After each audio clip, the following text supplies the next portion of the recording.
So nobody in my family knew I was gay yet. And my sister had this friend Robbie over, who we used to hang out with often. And my mom left me and Robbie home alone. Robbie started telling me all about this like adult movie that he had watched and went into graphic detail about every single scene in that movie. And then he went on to ask me if I wanted to watch it. Like, apparently he knew how to look it up and we could pull it up on my computer.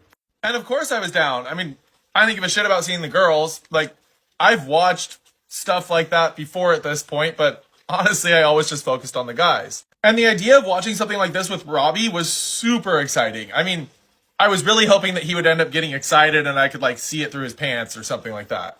So I told Robbie I was down and we went into my room and started looking it up on my computer. Robbie found the movie on my computer and we started watching it. And it was one of those like really freaking cheesy, awkward scenes where they have like a delivery guy bringing something and the girl opens the door and like, it was a whole thing. So we were kind of laughing at like all the awkward parts of it.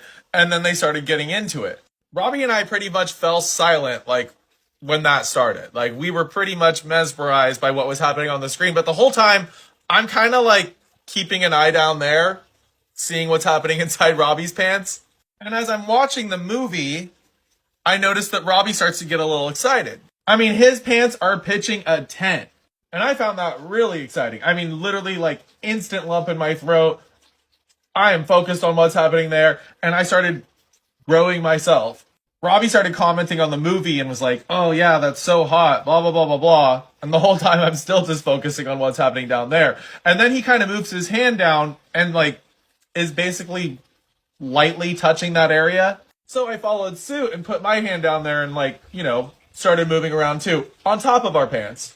And both of us knew exactly what we were doing. Like, it made sense that we were both excited watching this movie, and it made sense that we were both, you know, putting our hands there.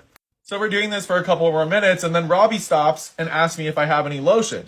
Now, I'm uncut, so I don't use lotion, and I really didn't understand why he was needing it. Looking back, it's hilarious that I didn't put two and two together, but yeah, I didn't really realize that, like, cut guys needed stuff to be able to take care of business. So I was like, why do you need lotion? And Robbie was like, because I want to take care of business. And I stupidly was like, okay, but why do you need lotion? And he explained what he uses the lotion for, and it made sense to me. So I was like, oh, okay, yeah, like, let me go get some. So I'm going to get the lotion for Robbie, and I'm realizing that, like, this means he's probably going to take it out and start using lotion. So I'm even more excited to this point, right? So I get the lotion, I get back to the room, I hand it to Robbie, and he literally asked me, like, is it okay if I just start doing this? And I'm sorry, guys, again, I ran out of time, but follow for part 3. I will post it fast, I promise. Also, I found my dog.